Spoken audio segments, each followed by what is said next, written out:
안녕하세요. 닥터공 헤어라인 의원 원장 공기환입니다. 오늘 말씀드릴 내용은 헤어라인 모발이식에 대해서 간략히 말씀드리도록 하겠습니다. 사실 헤어라인 모발이식에 대해서는 제가 한 6개월 전하고 한 1년 전 그렇게 각각 또 말씀드린 적이 있는데 오늘 다시 한번 요약해서 말씀드리도록 하겠습니다. 사실 모발이식을 이제 말씀드릴 때 보면 전혀 중복되지 않고 완전히 새로운 얘기만 하기가 사실은 좀 어려운 점이 있고요. 그런 점 이해 부탁드리겠습니다. 헤어라인 모발이식을 할 때 그 이유를 보면 이제 크게 한 3가지 정도가 있는데요. 가장 많은 경우가 이제 헤어라인 쪽의 탈모 때문입니다. 그 탈모라고 하면 이제 헤어라인 자체가 뒤로 이제 밀린 경우인데요. 우리가 탈모를 분류할 때 이제 몇 가지 방법이 있는데 임상에서 실제 가장 많이 쓰는 방법은 BASP법이라 해서 요 방법을 가장 많이 쓰는데요. 우리가 BASP법에 의해서 헤어라인 탈모를 분류할 때는 LMCU하고 4타입이 있는데 사실 L타입은 이제 정상이라서요. 실질적으로 MCU 3타입이 있다 이렇게 이제 알고 계시면 되겠습니다. 그 중에서도 이제 M타입이 물론 가장 많고요. M타입 때문에 헤어라인 모발이식을 하는 경우가 거의 대부분 아닌가. 제가 봐서는 한 8, 90%? 이 정도 되지 않나 싶습니다. M타입도 이제 M1, 2, 3 세 타입이 있고요. M1은 제일 이제 좀 가벼운 타입이고, M3 같은 경우는 M타입 중에서도 탈모가 가장 깊은 그런 타입이 되겠습니다. 이 타입에 따라서도 이제 M1 같은 데가 이제 사실은 그리 깊은 탈모는 아닌데도 환자 입장에서 스트레스가 많은 사람도 있고, M3 같이 아주 깊은 탈모인데도 불구하고도 또 심지어 스트레스가 별로 없는 그런 사람도 있습니다. 그래서 이런 미용과 관련된 부분은 M1이냐 M2냐 3냐 어떤 그 탈모의 정도에 의해서 뭐 이런 모발이식이 되고 안 되고가 아니라 환자가 실질적으로 그 느끼고 있는 그런 불편감 그런 거가 모발이식을 하냐 안 하냐의 기준이 된다 이렇게 말씀드릴 수 있겠습니다. 그리고 C타입 같은 경우는 이제 헤어라인 자체가 이제 C자 형태로 뒤로 더 밀린 경우인데요. 작년인가 뭐 재작년인가 내가 한번 TV를 보다가 보니까 뭐 개그맨 김모 씨가 뭐 모발이식을 2번 했다 이런 거를 본인 입으로 하는 걸 제가 들었습니다. 그분의 비포 사진을 이제 궁금해서 저도 한번 찾아보니까 그분 헤어라인이 이제 C자 형태의 헤어라인이었습니다. 그런 경우가 이제 M자보다는 좀 적은데 C자도 우리가 어느 정도는 좀 볼 수 있는 타입이고요. U자 같은 경우는 사실 정수리 있는 데까지 쭉 다 이제 헤어라인이 밀려버린 거의 뭐 어찌 보면 스킨헤드 양상이기 때문에 이걸 뭐 헤어라인이라고 뭐 해야 되나 말아야 되나 애매하긴 한데 사실 좀 억지로 분류한 감이 있긴 합니다. 여하튼 이제 이런 그 U타입 같은 경우는 헤어라인 모발이식이라기보다는 그냥 전체 모발이식이라고 하는 게 맞다 이렇게 생각이 되고요. 하여튼 이런 MCU 세 타입 때문에 헤어라인 모발이식을 하는 경우가 가장 많다. 이거는 이제 확실하고요. 두 번째는 이제 부분적으로 탈모가 살짝 있는 경우입니다. 그게 이제 원인은 뭐 어떤 경우인지 정확치는 않지만 부분적으로 살짝 탈모가 있거나 아니면 선천적으로 헤어라인의 일부분이 뭐 디펙트라고 하긴 좀 그런데 약간 미관상 좀 안 좋은 경우 그런 경우 이제 부분적으로 살짝 소위 이제 미니 모발이식이라고 제가 그때 말씀드린 것처럼 미니 모발이식을 하게 되는 거죠. 뭐 다른 말로 하면 뿌띠 모발이식 혹은 소량 모발이식 뭐 같은 말이 다 되겠습니다. 이런 소위 이제 미니 모발이식을 하는 경우가 그래도 좀 제법 있는 편이고요.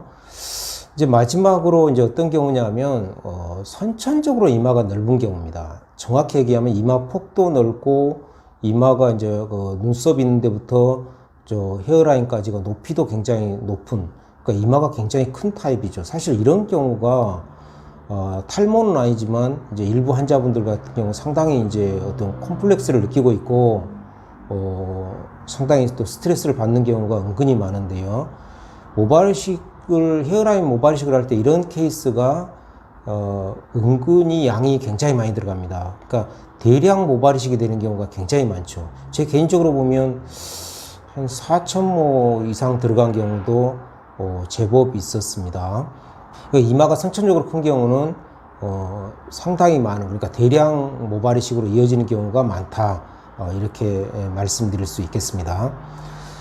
환자분들이 상담할 때 많이 물어보는 것 중에 하나가 뭐 이게 좀 모발 이식을 하고 나서 뭐 며칠 쉬어야 되느냐, 뭐 힘들지는 않느냐, 이런 부분을 많이 물어보시는데요. 사실 현대인들이 굉장히 바쁘죠.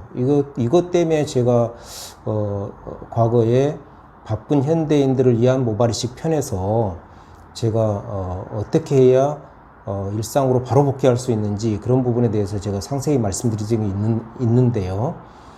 우리가 바로 복귀를 하기 위해서는 딱 두 가지 요소가 무조건 필요합니다. 첫째가 통증이 없어야죠. 일단 모발 이식을 했는데 여기저기 막 두통이 있고 지끈지끈하고 이거 아픈데 이게 무슨 사회생활을 그건 할 수가 없죠. 그래서 통증이 일단 없어야 되고요. 둘째는 이마나 눈꺼풀 이런 데가 퉁퉁 붓게 되면 그건 아픈 건 아니지만 우리가 사회생활을 하는데 문제가 있는 거죠. 그래서 붓기 자체는 모발 이식 하기 전과 똑같이 그렇게 전혀 안 부을 수는 없지만 우리가 사회생활 하는데 거의 지장이 없을 정도로 만들 수는 있어야 됩니다. 이런 통증과 붓기, 이 두 가지가 매우 중요한 요소고, 참고로 닥터공 헤어라인 의원 같은 경우는 이 두 가지 부분에 대해서 99.9% 완전 해결했다라고 확신을 갖고 있고요. 저희 환자의 99.9%는 다음날 일상생활 하는데 문제없다에 지금까지 저의 경험을 보면 확신을 하고 있습니다. 심은 부위 자체는 이제 우리가 엉덩이 주사를 맞으면 알겠지만 약간 빨긋빨긋한 게, 그런 게 좀 있을 수 있는데, 수술 직후에 그런 부분은 일반적으로 이제 앞머리를 이용해서 살짝 가리고 있으면 사회생활 하는데 일반적으로 지장이 없다, 이렇게 말씀드릴 수 있겠습니다. 디자인 같은 경우도 이제 어떤 경우냐 하면, 디자인은 이것도 제가 한 6개월 전인가 한번 말씀드린 적이 한번 있는데요. 남성, 여성이 기본적으로 물론 다르고요.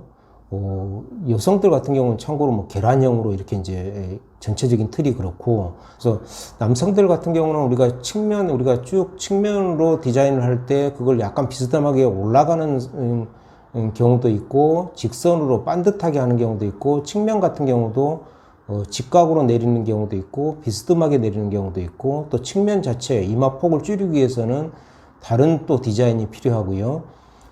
이런 획일적인 디자인이 있는 건 아닙니다.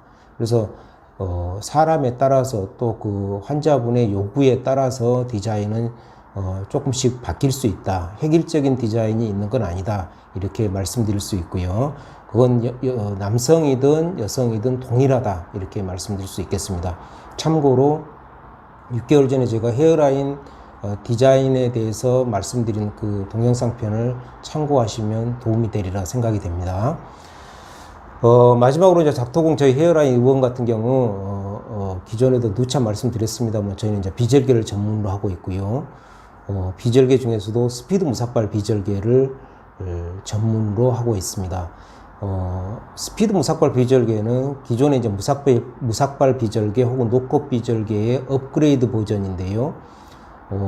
저희 닥터공 헤어라인 의원이 글로벌하게 자부심을 갖고 있는 비절개 방법이다, 무삭발 비절개 방법이다, 이렇게 말씀드릴 수 있겠습니다. 오늘은 헤어라인 모발 이식에 대해서 간략히 말씀드렸습니다. 감사합니다.